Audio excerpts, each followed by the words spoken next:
ஓம் சாந்தி. எல்லோரும் சந்தோஷமாக இருக்கிறீங்களா? சமீபமாக செய்தியில் நடிகர் சிவாஜி கணேசன் அவர்களுடைய வீடு ஜப்திக்கு வருது அப்படிங்கிறது எல்லோருக்கும் பெரிய ஆச்சரியமாக இருக்கும். ஏன் அப்படின்னா அவர் சிலர் நடிகர்களாக இருக்கும்போதே அந்த மாதிரிலாம் நடக்கும். நடிகை சாவித்திரிக்கெலாம் அந்த மாதிரி நடந்ததாக சொல்லுவாங்க. பட் இவர் அந்த மாதிரிலாம் இல்லாமல் நிறைய சொத்து சேர்த்து வச்சுருந்துருக்கிறார். ஸோ அப்படி இருக்கும்போது பார்த்திங்கன்னா ஒரு 2வது ஜென்ரேஷன்லே அவருடைய வீடு ஜப்திக்கு வருது அப்படிங்கிறது ரொம்ப ஆச்சரியமாக இருக்குது. ஸோ சிவாஜி கணேசன் அவர்களுடைய முதல் மகனுடைய மகன் அவர் ஏதோ படம் எடுக்கும்போது கடன் வாங்கி இருக்கிறார் போல இருக்குது. அதை திருப்பி உரிய நேரத்தில் கொடுக்காததுனால அதை படமும் முடிக்கலை. ஸோ அதை இழுத்துக்கிட்டே இருக்கிறதுனால அது கடன் கொடுத்த பார்ட்டி இவங்க கடனும் கொடுக்க மாட்டுறாங்க. அந்த படத்துடைய ரைட்ஸு கேட்டிருந்தாங்க, அதையுமே கொடுக்கல. கடைசியில் படமே முடிக்கலை. அதனால் கோர்ட்டு அந்த வீட்டை ஏலத்துக்கு விற்றுட்டு இவங்களுக்கு கொடுக்க வேண்டிய காசை கொடுத்துட்டு மீதியை அவங்களுக்கு ஒப்படைச்சிடுங்க அப்படின்னு சொல்லியிருக்கிறாங்க. ஸோ இது எல்லோருக்கும் ஒரு பேரதிர்ச்சியாக இருந்தது. இதில் என்னென்னா நிறைய சாந்தி தியேட்டர், கமலா தியேட்டர், இது இல்லாமல் நிறைய சொத்துக்கள் அவங்களுக்கு இருந்திருக்குது. சமீபமாக சாந்தி தியேட்டரை கூட விற்றுட்டு ஏதோ ஷாப்பிங் காம்ப்ளெக்ஸோ ஏதோ கட்டுறதா சொன்னாங்க. அதுவே நிறைய பேருக்கு அதிர்ச்சியாக இருந்தது. ஸோ அப்போ பிரபு அவர்கள் சொன்னாங்க, அந்த சிவாஜி பாட்டை வச்சு பிள்ளை குட்டிகளும் ரொம்ப பெருசு, குடும்பம் ரொம்ப பெருசு அப்படின்ட்டு வரும் இல்லையா? ஸோ அந்த மாதிரி பெருசாகிடுச்சு. அதனால் இதை பிரிக்க வேண்டிய கட்டாயத்துக்கு தள்ளப்படுறோம் அப்படின்னு சொல்லியிருந்தாங்க. ஸோ சிவாஜி கணேசன் அவர்கள் இருக்கும்போது அவங்க சகோதரர்கள் குடும்பம் எல்லாமே ஒன்றாவே இருந்தாங்களாம், கூட்டு குடும்பமாக. அவர் சொத்து பிரித்து வச்சுருந்துருக்கலாம், இந்த மாதிரி பிரச்சனை வந்திருக்காது, உயில் எழுதி வச்சுருக்கலாம் அப்படிலாம் சொல்கிறாங்க. அதாவது சிவாஜி கணேசன் அவர்கள் அவர் 2001 இறந்துருக்கிறாரு. ஆனால் அப்போவே நிறைய சுயநலம் இதெல்லாம் மனிதர்கள்கிட்ட நிறைய காணப்பட்டது தான். பட் இப்போ ரொம்ப காணப்படுது இல்லையா? ஸோ அப்போ அவ்வளோ ஒற்றுமையாக இருந்ததுனால நிறைய பேர் அந்த காலகட்டத்தில் மென்டாலிட்டி எப்படி இருக்குன்னா, இது சொத்து பிரிச்சுட்டா குடும்பம்லாம் பிரிஞ்சு போயிடும், சொத்து எல்லோரையும் ஒன்றா சேர்க்கும் இப்படி நினச்சிக்கிறாங்க. அது ஒரு காலகட்டம் வரைக்கும் அது உண்மையாகவும் இருந்தது. அது ஒரு பெரிய விஷயமாக இல்லை. ஆனால் இப்போ இத்தனைக்கும் பாருங்கள், அப்போல்லாம் நிறைய குழந்தை பெற்றுக்குவாங்க. பட் அது ஒரு பெரிய விஷயமா அப்போ தெரியல.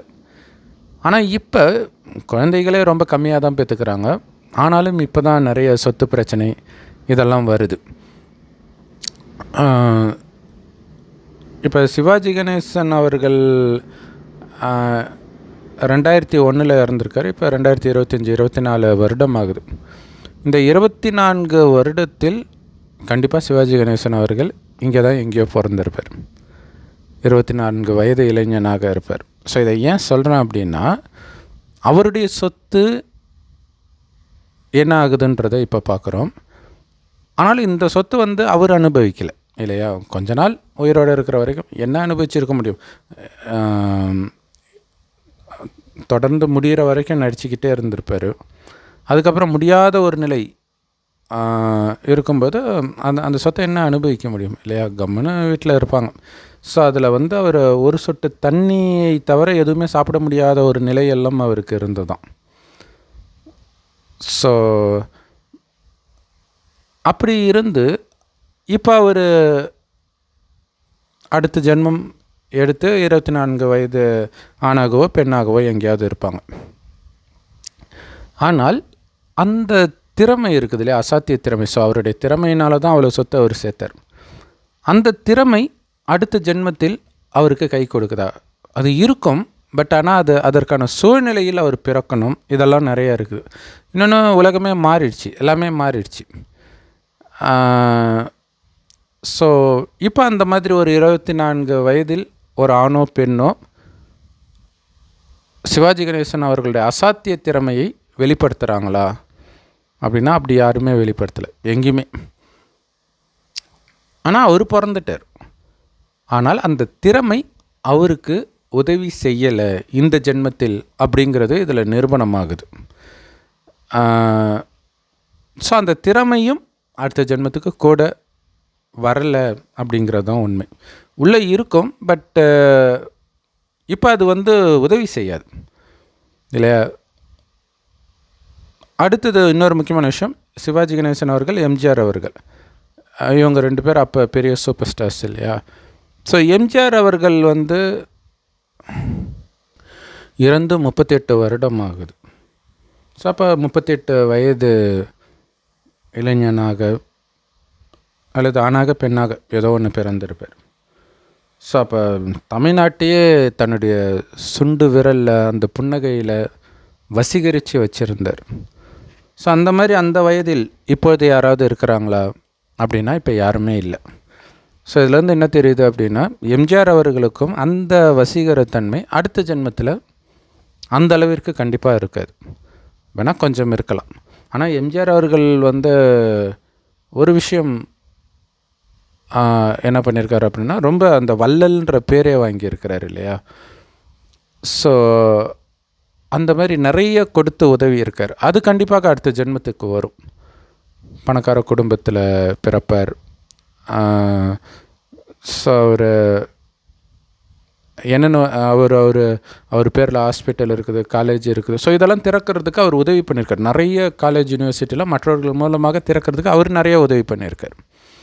ஸோ அப்போ நல்ல புத்திசாலியாகவும் இருப்பாங்க. முன் ஜென்மத்தில் என்ன பண்ணாங்களோ அதோடைய பலன் அடுத்த ஜென்மத்தில் வந்தே தீரும். புத்திசாலியாக இருப்பார். அழகாக இருப்பாங்களா இல்லையான்னு தெரியாது, ஆனால் ஆரோக்கியமாக இருப்பார். ஹாஸ்பிட்டல்லாம் திறந்துருக்குறாங்க, மற்றவர்கள் நோய் குணமாக்கிறதுக்கு உதவி பண்ணியிருக்கிறாங்கன்னா கண்டிப்பாக ஆரோக்கியமாகவும் இருப்பாங்க. அடுத்தது கேட்கவே தேவையில்ல, நிறைய அன்னதானம் இதெல்லாம் பண்ணியிருக்கிறதுனால அவருக்கு சாப்பாட்டுக்கு பஞ்சம் இருக்காது. நல்ல பணக்கார குடும்பத்தில் பிறந்திருப்பார். ஸோ அடுத்த ஜென்மத்தில் அது வரும். பட் ஆனால் அந்த வசீகரம் அதெல்லாம் அடுத்த ஜென்மத்தில் வருமா அப்படின்னா, வந்திருந்தால் இந்நேரம் தெரிஞ்சிருக்கணும் இல்லையா. ஸோ அப்படி கண்டிப்பாக வந்திருக்காது, அது குறைஞ்சிருக்கும். மற்றபடி அதை செய்ததற்கான பலன் அடுத்த ஜென்மத்தில் கண்டிப்பாக வரும். இப்போ எம்ஜிஆர் அவர்கள் இன்னொரு முக்கியமான விஷயம் என்னென்னா, அவருடைய சொத்து எல்லாமே அனாதை இல்லம் இந்த மாதிரி இதுக்கே எழுதி வச்சிட்டார். அது அப்போ அனைத்தையும் கொடுத்தார் அப்படின்னா உண்மையிலே அதுதான் புத்திசாலித்தனம். அது திரும்ப அவருக்கு வந்துடும். ஸோ சிவாஜி கணேசன் அவர்கள் ஒரு முருக பக்தர் அப்படிங்கிறது எனக்கு இன்றைக்கி தான் தெரியும். ஏன்னா அப்படி ஒன்றும் பெரிய பக்திமானாக அவர் காட்டிக்கிட்டதில்லை. ஒரு பட்டை போட்டிருப்பார், பட் கடவுள் நம்பிக்கை உள்ளவங்க தான் பட்டை போடுறாங்க அப்படின்னு அவசியம் கிடையாது. பட் இப்போ ஏதோ ஒரு பேட்டியில் அது சொல்லியிருக்கார், என்னுடைய முருகன் அப்படின்னு சொல்லியிருக்கிறார். ஸோ அது ஆச்சரியமாக இருந்தது. அடுத்தது பார்த்திங்கன்னா,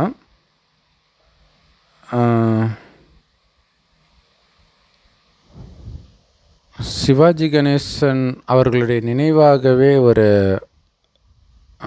சிவாஜி குடும்பம் எடுத்த ஒரு படம் அசல் அப்படிங்கிற அஜித் படம். அதில் அப்பான்னு ஒரு பாட்டு இருக்கும்.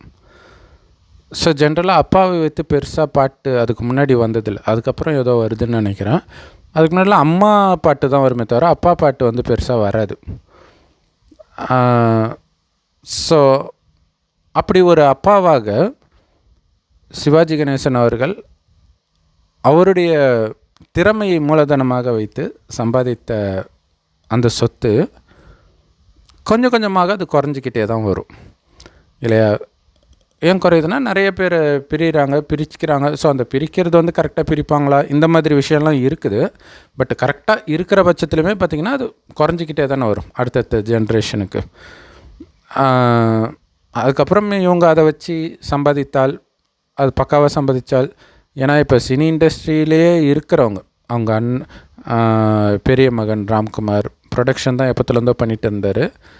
ஸோ அவருடைய மகனுக்கே நஷ்டமாகுது அப்படிங்கிறது ஏவிஎம் போன்ற நிறுவனங்களே இதை தாக்கு பிடிக்க முடியாதுன்ட்டு வெளியேறிட்டாங்க. ஸோ ஏன்னா அப்போல்லாம் நிறைய படங்கள் 100 நாள் ஓடும். நாங்கள் சின்ன வயசில் இருக்கும்போதெல்லாம். இப்போல்லாம் வந்து ஒரு வாரம் ஓடினாலே அதிகம், அந்த மாதிரி ஆயிடுச்சு. அதாவது சூப்பர் ஹிட் படம் ஒரு வாரம் ஓடினா அதிகம். ஸோ இதை ஏன் சொல்கிறேன் அப்படின்னா, இப்போ ஏவிஎம் ஸ்டுடியோஸ், இந்த மாதிரி நிறைய ஜெமினி ஸ்டுடியோஸ், இவங்களாம் வந்து பயங்கர திறமைசாலிகள், அவ்வளோ படம் எடுத்தாங்க அப்படின்னு சொல்கிறோம். பட் அவங்களாலே இப்போ வந்து தாக்கு பிடிக்க முடியல.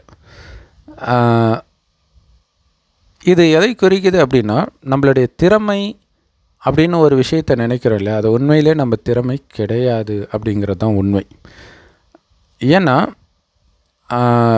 ரஜினிகாந்த் அவர்களை பற்றி பாரதி ராஜா அவர்கள் இப்படி சொல்லுவாங்களாம், யோ நீ எல்லாம் காக்கா வடை சொல்கிற கதையில் நடித்தா கூட ஓடினையா அப்படின்ட்டு சொல்லுவாராம் பாரதி ராஜா ரஜினி அவர்களை. ஏன்னா அவருடைய படங்களில் வந்து பெருசாக கதையெல்லாம் இருக்காது அப்போ, மேபி இப்போ இருக்கலாம். ஸோ அவர் அப்படியே ஜாலியாக இருக்கும், அவ்வளோதான். ஆனால் எல்லாமே பயங்கரமாக ஓடும் அவருடைய படங்கள், இப்போ வரைக்குமே ஓடிட்டு தான் இருக்குது.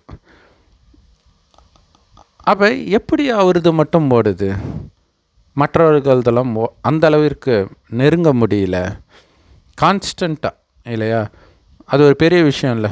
இப்போ நடிகர் மோகன் அலட்டிக்காமல் நடிப்பார் இல்லையா, அப்படியே பெருசாக அப்படியே கதறி அழுவுறதோ, பயங்கரமாக ஆக்ரோஷமாக கோபப்படுறதோ, சண்டை போடுறதோ அப்படிலாம் இருக்காது அவருடைய படத்தில்.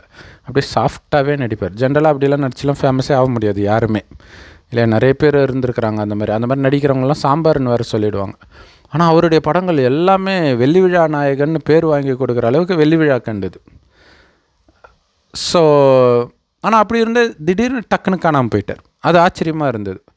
ஸோ அந்த லக்கே கூட சஸ்டெயினாக இருக்குமா அப்படின்னா அதுவுமே பெரிய கஷ்டம்.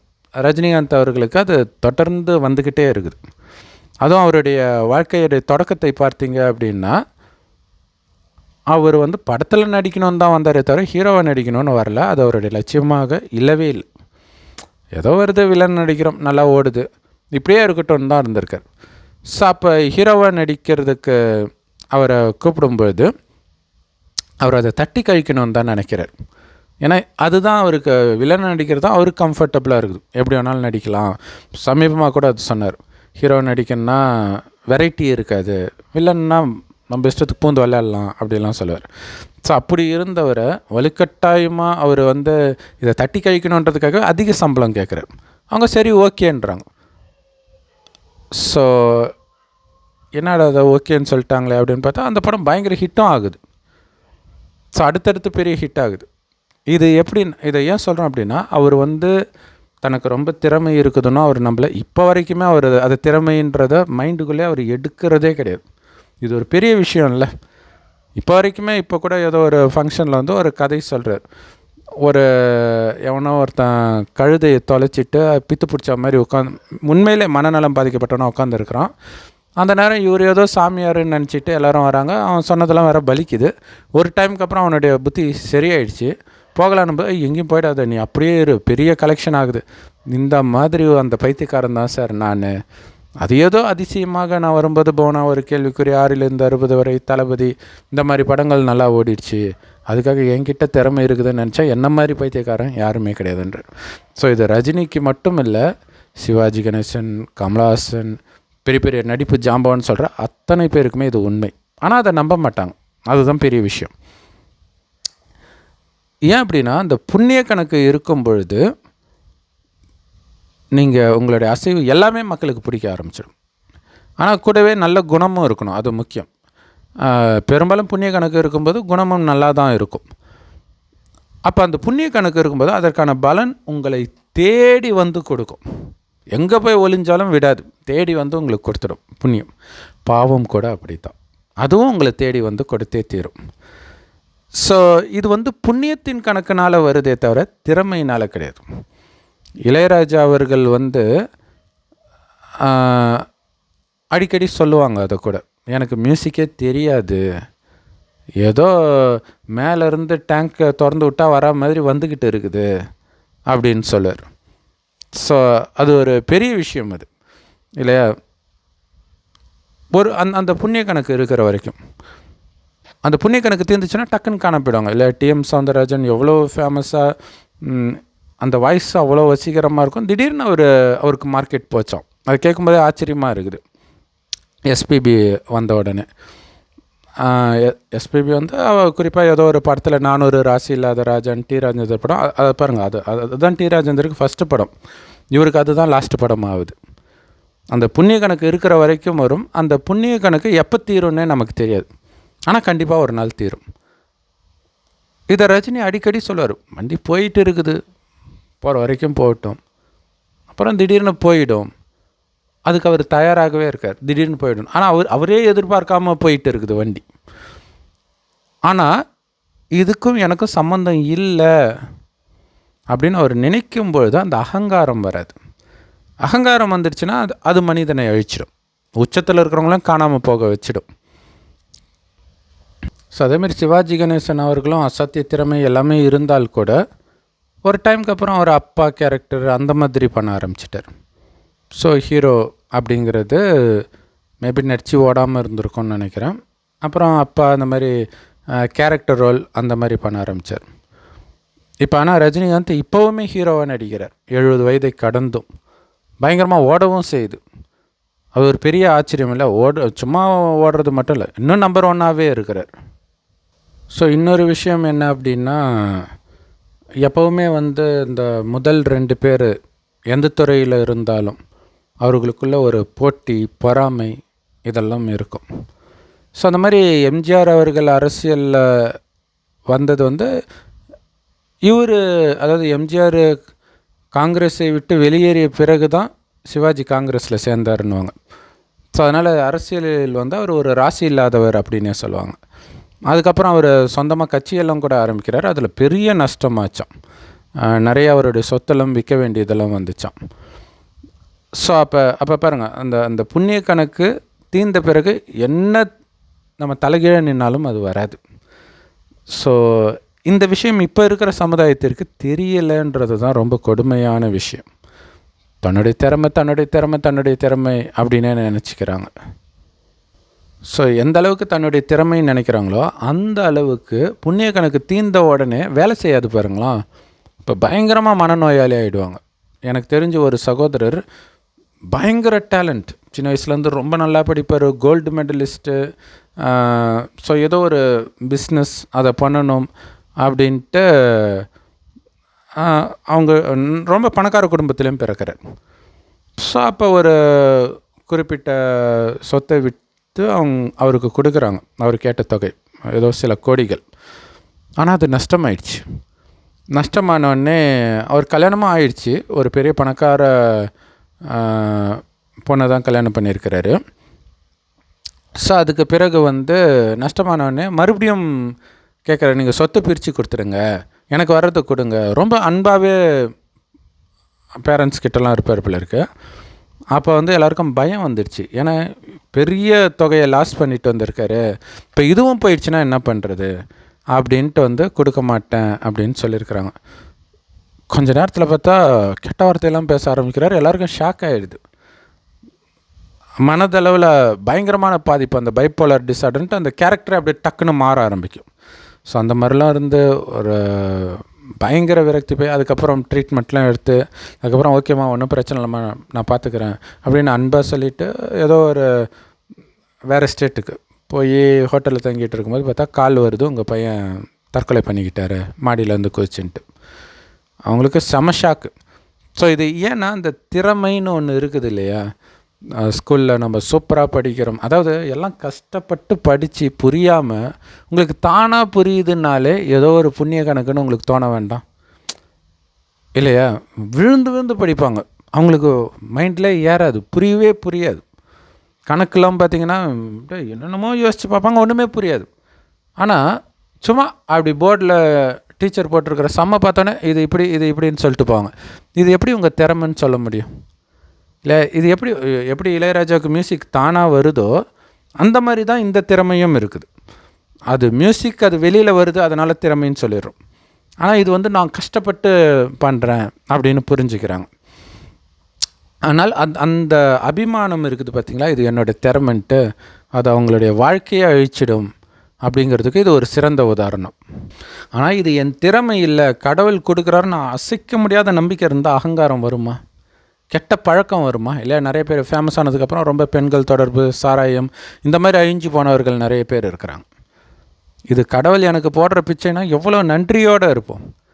ஏன்னா அந்த அகங்காரம் தான் உங்களுக்கு அந்த தவறான விஷயத்தெல்லாம் நோக்கி போக வைக்கிது. ஸோ சிவாஜி கணேசன் அவர்கள் அவருடைய குடும்பத்திற்கு அவர் பெரிய ஆள் இல்லையா? ஏன்னா அவங்க அனுபவிக்கிற சொத்தை அவர் சேர்த்து வச்சதுனால எல்லாருமே அந்த மாதிரி பணக்காரங்களுடைய குடும்பத்தினர் நன்றியுணர்வோடு இருந்தால் அப்படி தான் நினைப்பாங்க. ஆனால் அதுவுமே எத்தனை ஜெனரேஷனுக்கு தொடரும்? அல்லது அடுத்த ஜென்ரேஷனில் கூட சொத்து உயில் இதெல்லாம் எழுதலைன்னா அவங்களே திட்டவும் செய்வாங்க இல்லை? இப்போ இதுக்கே அவருடைய பெண்கள்லாம் கோர்ட்டில் கேஸ்லாம் போட்டாங்களாம். ராம்குமாரும் பிரபு அவர்களும் மட்டும் பொய்யான உயிலை எழுதி இப்படி பண்ணிட்டாங்க. ஏன்னா ஆண் பெண் சொத்து சம உரிமை இதெல்லாம் வந்துடுச்சு இல்லையா? ஸோ அதனால் இது கோர்ட்டு கேஸ் எல்லாம் வேறு போய் இருக்குது. ஆனால் இன்னொன்று என்னென்னா, அப்போ ஆனால் 2001 தான் இறந்தார். அந்த டைம்லாம் இது பரவலாகவே அது ரொம்ப ஃபேமஸாகவே தான் இருந்துச்சு, பெண்கள் சொத்துரிமைன்றது. அதுக்கு முன்னாடி ஜென்ரேஷனில் தான் அது அந்தளவுக்கு இல்லாமல் இருந்தது. அது காரணம் என்னென்னா, பெண்ணுக்கு வரதட்சணை கொடுத்து பெரிய இடத்துல கல்யாணம் பண்ணி கொடுப்பாங்க. ஸோ அதோட முடிஞ்சிடும், பசங்க தானே அப்பா அம்மாவை பார்த்துக்குவாங்க அப்படின்ட்டு அது ஒரு நடைமுறை சட்டமாக இருந்தது. ஆனால் அதுக்கப்புறம் இந்த சட்டம் வந்தது. இந்த சட்டம் வந்ததுன்றதை விட அது ஒரு பெரிய சொத்து இல்லைன்னா பெருசாக கண்டுக்க மாட்டாங்க. ஆனால் எதாக இருந்தாலுமே இப்போ சொத்துக்காக பெரிய கொலையெல்லாம் நடக்குது இல்லையா? ஸோ இப்போ சிவாஜி கணேசன் அவர்கள் நிறைய சொத்து சேர்த்து வச்சுருக்கிறாரு. அதை சமமாகவே எல்லாருக்குமே பிரிச்சுக்கிட்டே வராங்கன்னு வச்சுக்கோங்களேன். அது ஒரு 3 ஜென்ரேஷன் தாக்கு பிடிக்கும். ஏன்னா அடுத்தடுத்து எல்லாருமே அப்படியே நல்லவங்களாகவும் திறமைசாலிகளாகவும் அதை பன்மடங்கு பெருக்குபவர்களாகவும் இருப்பாங்கன்னு எதிர்பார்க்க முடியாது. ஸோ 3 ஜென்ரேஷன் தான். அடுத்த ஜென்ரேஷன் தொடர்றது ரொம்ப கஷ்டம்தான் அந்த சொத்து. ஆனால் அப்போ அந்த சிவாஜி கணேசன் அவர்கள் மேலே அவ்வளோ நன்றியாக இருப்பாங்க. இப்போ டிஎம் சௌந்தரராஜன் அவர்களுடைய மகள் கூட ஒரு இன்டர்வியூவில் பேசும்போது, இதெல்லாம் எங்கள் அப்பா கொடுத்த ஒரு பிச்சை தானே அப்படின்னு சொல்லியிருந்தாங்க. ஏன்னா அது தானாக வருது, அதனால் அப்படி தோணுது. ஆனால் அது அப்படி கிடையாது.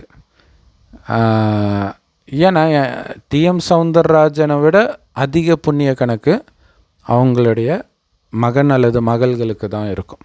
ஏன்னா அதை அனுபவிக்கிறவங்க இவங்க தானே. இது அந்த திறமையும் கடவுளோட புண்ணிய கணக்குனால தான் வருது. அப்புறம் இவங்க அந்த மாதிரி உழைக்க வேண்டிய அவசியம் கிடையாது, ஏன்னா அந்த சொத்து வந்துடுச்சு. ஆனால் உழைச்சி தான் அந்த சொத்தும் வருது. எப்படி வருதுன்னா, இவங்க புண்ணிய கணக்கு முன் ஜென்மத்தில் புண்ணியம் செய்ததுடைய பலன் பணக்கார குடும்பத்தில் போய் பிறந்துடுவாங்க. ஸோ அப்போ அது தானாகவே வந்துடும். ஆனால் அப்பான்னு நம்ம கடவுளை கூட சொல்கிறோம் இல்லையா? அப்போ கடவுள் என்ன கொடுக்குறார்?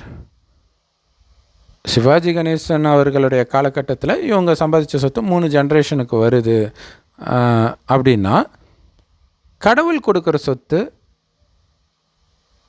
கடவுள் சொத்து கொடுக்குறாரா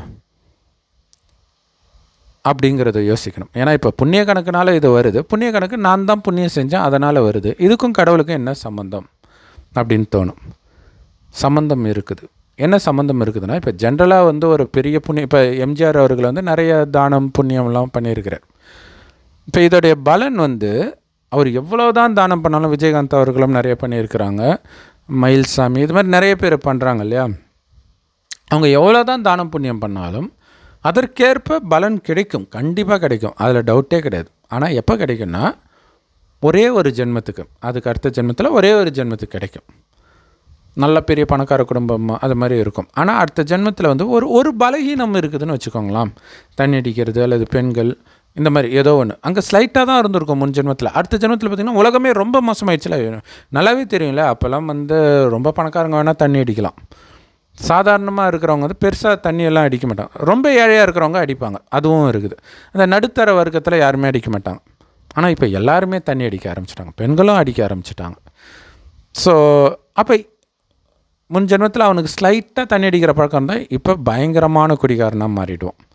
ஸ்லைட்டாக காமத்தின் பழக்கம் இருந்துச்சு அப்படின்னா இன்றைக்கி விபச்சார விடுதியே இது இல்லாமல் கள்ளத்தொடர்பு இதெல்லாம் வேறு சகஜமாயிடுச்சு இல்லையா?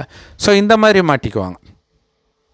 ஸோ அப்போ செய்த பலனுக்கான கூலி வந்து உங்களுக்கு பெரிய பணக்கார குடும்பத்தில் பிறப்பீங்க, ஆனால் அதை நீங்கள் அழிக்கிறதுக்கும் வாய்ப்பு இருக்குது. அந்த பாவ குணம் வந்து உங்களை பாவம் செய்ய தூண்டும். ஆனால் கடவுள் கொடுக்குற சொத்து எப்படி தெரியுமா இருக்கும்? அதாவது இப்போ சரி, கடவுள் கொடுக்குற சொத்து எப்படி இருக்கும் அப்படின்னா, இப்போ சிவாஜி கணேசன் அவர்கள் வந்து அல்லது எம்ஜிஆர் அவர்கள் புண்ணியம் செய்கிறார் இல்லையா, பயங்கரமாக புண்ணியம் பண்ணியிருக்கிறாரு. அடுத்த ஜென்மத்தில் அவருக்கு பெரிய பணக்கார குடும்பத்தில் பிறக்கிறாரு, ஆரோக்கியம் எல்லாமே இருக்குது. ஆனால் இந்த அடுத்த ஜென்மத்தில் அவர் என்ன பண்ணுறாருன்றதை பொறுத்து தான் அதுக்கு அடுத்த ஜென்மத்துக்கு வரும். ஸோ இந்த ஜென்மத்திலையும் அதே மாதிரியே பண்ணாருன்னா மட்டும்தான் அடுத்த ஜென்மத்தில் வரும்.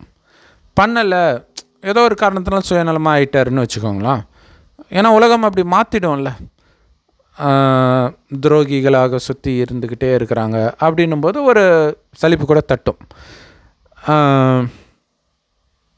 அப்படி இல்லைன்னா அவங்க புண்ணியம் பண்ணியிருந்தால் மறுபடியும் அடுத்த ஜென்ரேஷன் வரும், மறுபடியும் புண்ணியம் பண்ணால் அடுத்த ஜென்மத்துக்கு வரும் அவருக்கு. மற்றபடி அவருடைய குடும்பத்துக்கு இருக்கிறது அது வந்து அதுவும் அவங்களுடைய புண்ணிய கணக்கு இருந்தால் தான் அவர் குடும்பத்திலே பிறக்கிறது இதெல்லாம் இருக்கும். ஆனால் இதில் ஒரு எம்ஜிஆருக்கு வந்து குழந்தை இல்லையா? ஆனால் அது ஒரு நல்ல விஷயமும் கூட. ஒருவேளை குழந்தை இருந்திருந்தால் அவருக்கும் சுயநலம் வந்திருக்கலாம். ஸோ யாருமே இல்லைன்றது ஒரு முக்கியமான காரணமாக இருக்கலாம் மற்றவர்களுக்கு எல்லாத்தையும் கொடுக்கறதுக்கு. ஸோ அது உண்மையில் அவருக்கே வந்துடும் அடுத்த ஜென்மத்தில். ஆனால் அது அடுத்தடுத்த ஜென்மத்துக்கு, ஏன்னா இப்போ நீங்கள் அடுத்த ஜென்மத்துக்கு சரி பண்ணிக்கிட்டால் கூட அடுத்த ஜென்மத்தில் நீங்கள் எப்படி இருப்பீங்கன்னு தெரியாது, எங்கே பிறப்பீங்கன்னு தெரியாது. அங்கே இருக்கக்கூடிய சூழ்நிலை உங்களுடைய புத்தியை கெடுத்துடும். இன்றைக்கி உலகம் ஃபுல்லாக நாஸ்திகமாகிடுச்சு. ஸோ அப்போ நாஸ்திகம் என்பது தானாகவே கடவுள் இல்லைன்னு முடிவு பண்ணிட்டீங்க அப்படின்னா பாவம் செய்கிறதுக்கு தயங்கவே மாட்டீங்க. ஸோ அப்போ சீக்கிரமாக புண்ணிய கணக்கெல்லாம் காலியாகி பாவ கணக்கை அதிகம் சேர்த்துடுவோம். ஆனால் கடவுள் வந்து இதே மாதிரி சொத்து கொடுக்குறார். அந்த சொத்து எப்படி இருக்குன்னா, இப்போ எனக்கு கடவுள் சொத்து கொடுக்குறாரு, நான் நல்ல பணக்கார குடும்பத்தில் அழகாக ஆரோக்கியமாக செல்வம் அளவற்ற செல்வம் இப்படி இருக்கிறேன். அடுத்த ஜென்மத்தில் இப்போ நான் பாவம் பண்ணுறது புண்ணியம் அதுக்கு ஏற்ப அடுத்த ஜென்மம் மாறாது. அடுத்த ஜென்மத்திலும் அந்த புண்ணிய கணக்கு, அதாவது கடவுள் எனக்கு கொடுத்த சொத்து வரும். அதுக்கு அடுத்த ஜென்மத்திலையும் வரும், அடுத்த ஜென்மத்திலையும் வரும், வந்துக்கிட்டே இருக்கும். அப்படிப்பட்ட சொத்தை கடவுள் கொடுக்குறார். இது எப்படி இருக்கும்? ஸோ அதை கரெக்டாக சொல்லணும் அப்படின்னா, இது 5000 வருட காலச்சக்கரம். இதில் கடைசின்னு ஒரு வருடம் சிவபெருமான் வரார். அவரை தான் அல்லா பரமபிதா அப்படின்னு சொல்கிறோம். சிவனைத்தான் செம்பொன் நிறமான ஒளி உலகத்தில் நட்சத்திரமாக இருக்கார். ஆத்மாக்களாகிய நாம், ஆத்மான உயிர், அது பூர்வத்தில் நட்சத்திரமாக ஜொலிக்கினால் தான் இங்கே போட்டு வைக்கிறோம். அந்த உயிர் உடல் எடுப்பதற்கு முன்பு இங்கே தான் இருக்கும், கடவுள் இருக்கக்கூடிய அந்த பரந்தாமத்தில், பரலோகம்னு சொல்லுவாங்க. ஸோ கொஞ்சம் கொஞ்சமாக ஆத்மா வரும்.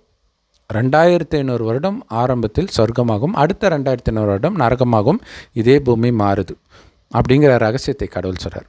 இப்போ சொர்க்கத்தில் எப்படி இருப்பாங்கன்னா, காம கோபம் பற்றி பேராசை அங்காரனா என்னன்னே தெரியாது. அவ்வளோ அழகாக இருப்பாங்க, ஆரோக்கியமாக இருப்பாங்க, அளவற்ற செல்வம் இருக்கும். ஆனாலும் வரிசைக்கரமாக இருக்கும். எல்லோரும் ஒரே மாதிரி இருக்க மாட்டாங்க. வேலைக்காரன், பிரஜை, அதை விட பணக்கார பிரஜை, அதை விட பணக்காரங்க, அடுத்தது ராஜா, மகாராஜா, இந்த மாதிரி வித்தியாசம் இருக்கும். ஆனால் என்னை விட அவனுக்கு பணம் அதிகமாக இருக்குது, புகழ் அதிகமாக இருக்குதுன்னு யாருக்கும் பொறாமையே வராது. ஸோ அந்த மாதிரி இன்னும் கேட்டிங்கன்னா, காமகோபம் பற்றி பேராசாங்கன்னா என்னன்னே தெரியாது அங்கே. ஏன்னா இன்றைக்கி சமுதாயத்தை அழிக்கக்கூடிய சினிமாவே அங்கே இருக்காது. ஸோ இன்றைக்கி சமுதாயம் அழிஞ்சதுக்கு முக்கியமான காரணம் சினிமா. ஆனால் சினிமா சமுதாயத்தை அழிச்சுதேன்னு மக்கள் கவலைப்படல, ஐயோ சினிமா அழியுதேன்னு கவலைப்படுறாங்க. என்ன சொல்கிறது இல்லையா? சரி, ஓகே. கலியுகத்தின் கடைசி 100 வருடம், கலியுகம் அழியிறதுக்கு 100 வருடம் முன்பு இறைவன் ஒரு வயோதிகர் உடலில் வந்து சொல்கிறார். என்ன சொல்கிறாருன்னா, நான் உங்களுடைய அப்பா. யாரோட அப்பா? அனைத்து ஆத்மாக்களின் தந்தை. உடம்புக்கு கிடையாது, ஆத்மாவுக்கு. ஏன்னா உடம்புக்கு தந்தை அப்படின்னா அந்த உடம்பில் இருக்கிற வரைக்கும் தான் உடம்புடைய தந்தையுடைய சொத்தை உங்களால் அனுபவிக்க முடியும். இப்போ உதாரணத்துக்கு எங்கள் அப்பா ஒரு பெரிய கோடீஸ்வரர்னு வச்சுக்கோங்களேன். அவருடைய சொத்து நான் அனுபவிச்சுட்டே இருக்கலாம் இந்த உடம்புல இருக்கிற வரைக்கும் தான். அதுவும் கூட பிறக்கிறவங்களாம் துரோகியாக இல்லாமல் இருந்தால் அதெல்லாம் இப்போதைக்கு வாய்ப்பே கிடையாது இல்லையா? ஸோ அப்படி சப்போஸ் ஏதோ ஒரு நல்ல குடும்பம் அப்படி இருக்குதுன்னு வச்சுக்கலாம், அப்போ அனுபவிக்கலாம். இல்லை ஒரே ஒரு குழந்தைன்னா அனுபவிக்கலாம். ஆனால் அது கூட நீங்கள் உயிரோடு இருக்கணும், ஆரோக்கியமாக இருக்கணும், இந்த மாதிரி நிறைய விஷயங்கள் இருக்குது. சரி, எல்லாமே பர்ஃபெக்டாகவே இருக்குதுன்னு வச்சுக்கலாம், நீங்கள் அனுபவிக்கலாம். ஆனால் இறந்த பிறகு நீங்கள் அனுபவிக்க முடியாது. எங்கே போய் பிறப்பீங்களோ தெரியாது. அதுதான் உடலுடைய அப்பா கொடுக்குற சொத்து. ஆனால் அதுவும் அவர் கொடுக்கல, அது வேறு விஷயம், அதை அப்புறம் சொல்கிறேன். ஆனால் கடவுள் கொடுக்குற சொத்து ஆத்மாவுக்கு அப்பான்னு சொல்கிறல, அந்த ஆத்மா எப்பவும் தான் இருக்க போகுது. இந்த உடலில் இருக்கும், இந்த உடலை விட்டு ஆத்மா பிரிஞ்சு இன்னொரு உடலை எடுக்கும், அதான் மறுஜென்மம்னு சொல்கிறோம். ஆனால் மனிதனாக தான் பிறப்பாங்க. இந்து மதத்தில் சொன்ன மாதிரி புல்லாகி பூண்டாகி அப்படிலாம் கிடையாது. இன்னொன்று ரிவர்ஸாக இந்து மதத்தில் என்ன சொல்லிக்கணும், அப்படியே ரொம்ப ரொம்ப கஷ்டப்பட்டு அப்படியே மனித பிறவி அடைஞ்சாங்களாம். ஆக்சுவலாக அதாவது உயர்ந்துக்கிட்டே போயிருக்கிறோம் அப்படி சொல்கிறாங்க. அப்படி கிடையாது. ஆரம்பத்தில் கடவுள் உயர்ந்தவராக நம்மை படைக்கிறார், நாம் தான் கொஞ்சம் கொஞ்சமாக தாழ்ந்துட்டு போகிறோம். சொர்க்கத்தில் அவ்வளோ அழகாக, அவ்வளோ ஆரோக்கியமாக, அவ்வளோ செல்வந்தராக, அவ்வளோ நல்ல குணம் நிரம்பியவர்களாக இருப்போம். அது கொஞ்சம் கொஞ்சமாக குறையும்.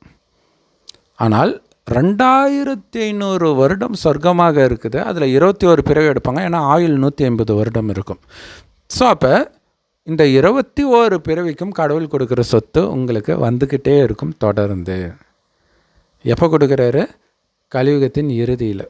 இது மீண்டும் சொர்க்கமாக மாறும். ஒவ்வொரு தடையும் சொர்க்கம் மாறுறதுக்கு முன்னாடி சொர்க்கத்துக்கு போகிறதுக்கான வழியும் அங்கே உயர்ந்த பதவி அடையிறதுக்கான வழியும் கடவுள் சொல்கிறார். என்ன அந்த வழி அப்படின்னா, உங்களை ஆத்மான்னு ஒன்று வந்து என்னை நினைவு பண்ண காமம், கோபம், பற்று, பேராசை, அகங்காரம் போன்ற அழுக்குகள் எல்லாம் உங்களை விட்டு நீங்கிடும். ஏன்னா எப்போ அது சொர்க்கத்தில் ஆத்மான்ற உணர்விலே இருந்து பிறரை ஆத்மான்னு தான் பார்ப்பீங்க. நரகத்தில் வரும்போது தான் உடம்பு நினச்சிட்டு மற்றவர்களை உடலுன்னு பார்க்க கொஞ்சம் கொஞ்சமாக ஆத்மாவுடைய சக்தி குறைய ஆரம்பிக்கும். உடம்பு நினைச்சதுனால புலனின்பத்தின் பக்கம் புத்தி போகுது. ஆனால் சொர்க்கத்தில் ஆத்மான்ற உணர்விலே இருக்கும்பொழுது உள்ளிருந்தே ஆனந்தம் வரும். ஏன்னா ஆத்மாவுடைய உண்மையான குணம் ஆனந்தம், அமைதி, தூய்மை. ஸோ அந்த ஆனந்தம் நிரந்தரமாக அங்கேயே இருக்கிறனால எப்போவுமே திருப்தியாக இருப்பாங்க, வீண் எண்ணமே வராது. ஸோ அப்படி இருந்தவர்கள் 2500 வருஷம் கழிச்சு கொஞ்சம் கொஞ்சமாக ஆத்ம சக்தி இழக்கும் தான். இழக்க பெரிய பணக்காரர் கொஞ்சம் அந்த பணம் குறையும், கொஞ்சம் அழகு குறையும், ஆனால் துக்கமே இருக்காது. குழந்தை பிறக்கும்போதே சிரிச்சுட்டு தான் பிறக்கும், இறக்கும்போதும் சிரிச்சுக்கிட்டே தான் சரீரத்தை விடுவாங்க. ஏன்னா அவங்கள பொறுத்த வரைக்கும்ன்றதை விட அதான் உண்மையும் கூட, ஆத்மா போட்டிருக்கிற ட்ரெஸ்ஸு இந்த உடம்பு அது சரியில்லை, வேறு ட்ரெஸ்ஸு எடுக்க போயிடுச்சு, அவ்வளோதான். அதனால் ஆனந்தமாக கொண்டாடுவாங்க ஒருவரின் மரணத்தை. அதனால தான் இன்னைய வரைக்குமே இந்து மதங்களில் நிறைய இடங்களில் பார்த்திங்கன்னா டான்ஸ், ஆட்டம் பாட்டத்தோட பிணத்தை எடுத்துகிட்டு போவாங்க. ஸோ அப்படி இருந்த நாம் இன்றைக்கி அனைத்தையும் இழந்ததுக்கு காரணம் உடம்புன்னு நினைக்க ஆரம்பிச்சிடும் 2500 வருஷம் கழிச்சு. அப்போ என்ன ஆகுது? காமம், கோபம், பற்று, பேராசை, அகங்காரம் வருதா? ஸோ எந்த அளவுக்கு இந்த மயக்கம் வருதோ அந்த அளவுக்கு உங்கள்கிட்ட வந்து அதிவேகமாக உங்களுடைய ஆரோக்கியம், அழகு, செல்வம், பணம் எல்லாமே, திறமை எல்லாமே உங்கள்கிட்ட வந்து அபகரிக்கப்படும். ஸோ இப்போ கடவுள் கொடுத்த சொத்து சொர்க்கம். 2500 வருஷம் அதை அனுபவிக்கிறோம். அப்பா கொடுக்குற சொத்து திரும்ப நம்மளே அனுபவிச்சுட்டே இருக்கிறோம். ஆனால் இவ்வளோத்துக்கும் சேர்த்து வைக்கிறது எங்கே தெரியுமா? இந்த கடைசி 100 வருடத்தில் இறைவன் ஞானத்தை கொடுக்கும்போது எடுப்போம். ஸோ இதில் நாம் எவ்வளோ நேரம் எடுக்கிறோன்றது இருக்குது. எடுத்து எத்தனை பேருக்கு இந்த ஞானத்தை கொடுக்குறோம் பார்த்தீங்களா? இதுதான் உலகத்திலே நம்பர் 1 புண்ணியம். இல்லை, எம்ஜிஆர் அவர்கள் வந்து சாப்பாடு போடுறது அது அந்த ஒரு வேலைக்கு சாப்பாடு. ஆனால் இங்கே 2500 வருடம் சொர்க்கத்துக்கே வர்றதுக்கான வழியை மற்றவர்களுக்கு கொடுக்குறோன்னா அது எவ்வளோ பெரிய புண்ணியம். இந்த மாதிரி எந்த அளவுக்கு நீங்கள் புண்ணிய காரியம் செய்கிறீங்களோ கூடவே இறைவனை நினச்சிக்கிட்டே இருக்கணும். அது ரொம்ப முக்கியம். உங்களை ஆத்மான்னு உணர்ந்து ஆத்மாவின் தந்தை சிவனை நினைவு பண்ணிக்கிட்டே இருக்கிறதன் மூலம் ஆத்மா தூய்மையாகும். தூய்மையாகி நான் சொர்க்கத்துக்கு போகிறேன் இதே சிந்தனையிலே இருக்கணும். அப்படி இருக்க என்ன ஆகணும்? சுற்றி நடக்கிற எல்லாத்தையும் மறக்கணுன்ற, உங்கள் உடம்பு உட்பட அனைத்து தேகதாரிகளையும் மறங்க. ஏன்னா உலகம் அழிய போகும்போது இறைவனை இந்த ஞானத்தை கொடுக்குறேன் சொல்கிறாரு. 10 தலைமுறைக்கு உட்காந்து சாப்பிடுவாங்க சொத்தை நினச்சிட்டு முட்டாள்தனமாக சேர்த்து வச்சுட்டு இருக்காத அப்படிங்கிறார். ஏன்னா அதுவும் இப்போ ரொம்பவே டைம் நெருங்கிடுச்சு. 1936 கடவுள் வந்தார். சராசரியாக 100 வருடம் தான். அப்போ எவ்வளோ கம்மியாக இருக்குது பாருங்கள். 10-11 வருஷம் தான் இருக்குது. அதனால் இப்போ அழியக்கூடிய செல்வத்தை சேர்க்காது, அது உன் கூட வராது. அதுக்கு தான் நம்ம எம்ஜிஆர் சிவாஜி அவர்களை வச்சு உதாரணம்லாம் சொன்னோம் இல்லையா? புண்ணியம் செஞ்சுருந்தாங்கன்னா அது வரும், மற்றபடி சேர்த்து வைக்கிற அந்த சொத்து வராது. புண்ணியம் தான் உண்மையிலே ஆத்மாவுக்கு சேர்த்து வைக்கிறது. உங்களுக்கு செய்கிற மிகப்பெரிய நன்மை அதுதான். இப்போ 2500 வருஷத்துக்கு தேவையானது இப்போ நீங்கள் சேர்க்கலாம். ஞானத்தை கொடுத்து கொடுத்து கொடுத்து கொடுத்து கொடுக்க இங்கே புண்ணிய கணக்கு ஏறிக்கிட்டே இருக்கும். இப்போ 2500 வருடத்துக்கு இறைவனுடைய சொத்தை உங்கள்கிட்டருந்து யாரும் அபகரிக்க முடியாது. எப்படி கொடுக்குறார்? ஞானமாக கொடுக்குறார். அந்த ஞானம் உங்கள் குணத்தை மாற்றும். அந்த ஞானம் எல்லா பிரம்மகுமாரிகள் ராஜயோக தியான நிலையத்திலும் முற்றிலும் இலவசமாக முரளி அப்படின்னு வாசிக்கப்படுது. எல்லா மொழியிலும் இருக்குது உலகம் ஃபுல்லாக. பிகே சரவணகுமார் தமிழ் முரளின்னு போட்டிங்கன்னா நம்ம சேனல்லே முரளி பேசுகிறது கூட நீங்கள் பார்க்கலாம். ஸோ அதை தினமும் கேட்கணும். அடுத்தது அந்த முரளியுடைய சாரம் பார்த்திங்கன்னா, உங்களை ஆத்மானு வந்து பரமாத்மாவை நினைவு பண்ணிக்கிட்டே இருங்க. சொர்க்கத்துக்கு போயிட்டு இருக்கிறேன்ற நினைவில் இருங்க. சொர்க்கத்தின் குணாதிசயங்கள் மட்டுமே இப்போ என்னுடைய குணாதிசயங்களாக இருக்கணும். சொர்க்கத்தில் நம்பர் 1 பதவி லக்ஷ்மி நாராயணன் பதவி. ஸோ அப்படி நான் ஆகிட்டு இருக்கிறேன்றதும் உங்கள் மைண்டில் சதா ஓடிக்கிட்டு இருக்கணும். சொர்க்கத்தில் எப்படி என்னுடைய பார்வை பரிசுத்தமாக இருக்கும், வார்த்தை இனிமையாக இருக்கும், அதே மாதிரி தான் நான் இப்போ இருப்பேன். சுற்றி யார் எப்படி நடந்துக்கிட்டாலும், அவங்க துரோகிகளாக இருக்கலாம், கோபப்படுத்தலாம், எது வேணாலும் பண்ணட்டும், சிரித்த முகம் மாறாமல் லக்ஷ்மி நாராயணன் மாதிரியே நான் இருக்கணும் அப்படிங்கிறத லட்சியமாக வச்சிங்கன்னா அந்த குணம் உங்களுக்கு நிரம்பிடுச்சுனாலே ஆரம்பத்திலே வந்துடுவீங்க. சரியாக தூய்மை ஆகலைன்னா கொஞ்சம் லேட்டாக தான் வருவீங்க. கடவுள் 21 பிறவிக்கான ஆஸ்தி ஆக்சுவலாக 5000 வருஷத்துக்குமே கொடுக்குறாருன்னு கூட சொல்லலாம். ஏன்னா உங்களுடைய குணம் குறைய தான் உங்கள் கிட்டேருந்து எல்லாமே அபகரிக்கப்படும். இப்போ கடவுள் என்ன சொல்கிறார்? உன்னுடைய குணத்தில் மட்டும் கவனம் வை. ஆத்மான்னு ஒன்று வந்து என்னை நினைவு பண்ணணும். யாரை பார்த்தாலும் பூர்வ மத்தியில் அந்த ஆத்மாவை பார்த்து தான் பேசணும். இதில் கவனம் வச்சுக்கிட்டே இருங்க. எந்த விதமான துக்கமும் கொடுக்கூடாது. காமத்தினாலேயோ கோபத்தினாலேயோ பற்றுனாலேயோ பேராசைனாலேயோ அகங்காரத்தினாலேயோ வசப்பட்டு செய்கிற எல்லாமே பாவம்தான். கணவன் மனைவி இடையில் நடக்கிற காமமும் பாவம்தான். உங்கள் குழந்தைய அடித்தாலுமே அது பாவம்தான். ஸோ அப்போ யோசிக்கணும். காமம் கோபம் பற்று பேராசை அகங்காரத்தில் விழுந்து தான் அனைத்தையும் நாம் இழந்திருக்கிறோம். இப்போ மீண்டும் அடையணுன்னா ஒரு இறைவனின் நினைவில் மட்டும் இருக்கணும் அப்படின்னு கடவுள் சொல்கிறார். மற்றபடி நம்ம வீட்டில் குழந்தை பிறக்குது, அதோடைய புண்ணிய கணக்குனால அது வந்து பிறக்குது. அதை புரிஞ்சுக்கணும். நம்ம சொன்னோம் இல்லையா, டிஎம் சௌந்தரராஜன் அவர்களுடைய மகள் வந்து எங்கள் அப்பா போட்ட பிச்சை கிடையாது. அவங்க செய்த புண்ணியம் தான் அங்கே வந்து பிறந்திருப்பாங்க. அந்த புண்ணிய கணக்கை பொறுத்து ஒருவேளை புண்ணியம் இல்லை கம்மியாக தான் இருக்குது அப்படின்னா சொத்து பிரச்சனையில் போயிடும், அல்லது அப்பாவே தண்ணி அழிச்சிடுவார். இந்த மாதிரி நிறைய விஷயங்கள் நடந்துடும். ஸோ அந்த மாதிரி நிறைய பிரபலங்கள் தண்ணிக்கும் காமத்திற்கும் அடிமையாகி கடனாளியாக இறந்ததெல்லாம் பார்க்குறோம். ஸோ அதனால் திறமை பெரிய விஷயம் கிடையாது, குணம்தான் ரொம்ப பெரிய விஷயம். 5000 வருஷத்துக்கு சேர்த்து வைக்கக்கூடிய வாய்ப்பு இப்போ கிடைக்குது. இதை விட்டுட்டு அழியக்கூடிய வருமானத்துக்கு பின்னாடி போய் பொன்னான வாய்ப்பை இழந்துடாதீங்க. ஓம் சாந்தி. தேங்க்ஸ் ஃபார் வாட்சிங். இறைவனுடைய ஞானம் எல்லா பிரம்மகுமாரிகள் ராஜயோக தியான நிலையத்திலும் இருக்குது. யூடியூப் வெப்சைட்ஸில் இருக்குது. அதோட லிங்க் இந்த வீடியோக்கு டிஸ்கிரிப்ஷனில் கொடுக்குறோம். அவசியம் பார்த்து பயன்பெறுங்கள். மெயின் சாரம் ஆத்மான்னு ஒன்று வந்து சிவபெருமானை செவ்வானத்தில் நட்சத்திரம் மாதிரி நினைவு பண்ணிக்கிட்டே இருக்கணும். இதுதான் முக்கியமானது. இதுதான் இருக்கிறதுலே மிகப்பெரிய புண்ணிய காரியன்றார். நீங்கள் நினைத்தாலே மற்றவர்களுக்கு நினைக்க கற்றுக் கொடுக்குறது இன்னும் புண்ணிய கணக்கு அதிகமாகிட்டே இருக்கும். ஏன்னா நீங்கள் உங்களை ஆத்மான்னு வந்து பரமாத்மாவை நினைக்க அந்த வீண் எண்ணங்கள் எல்லாம் உங்கள் புத்தியிலிருந்து விலக ஆரம்பிச்சிடும். வெளி உலக கவர்ச்சியிலேருந்து புத்தி விலகும். எல்லோரும் நல்லா இருக்கணுன்ற எண்ணத்தையும் உருவாக்கணும். ஸோ அப்போ என்ன ஆகுனா, அந்த பாசிட்டிவான வைப்ரேஷன் உங்களை சுற்றி பரவி ஒட்டுமொத்த உலகத்தில் உள்ள வைப்ரேஷனுமே தூய்மைப்படுத்தும். அப்படி தான் இந்த பூமி சொர்க்கமாக மாறுது. அது இன்னும் ஆழமாக நிறைய விஷயங்கள் வரும். ஸோ மற்ற வீடியோக்கள்லாம் பார்த்தீங்கன்னா நீங்கள் புரிஞ்சுக்கலாம், அல்லது முரளி டைரெக்டாக கேட்டிங்கன்னா கூட புரிஞ்சுக்கலாம். ஓம் சாந்தி. தேங்க்ஸ் ஃபார் வாட்சிங்.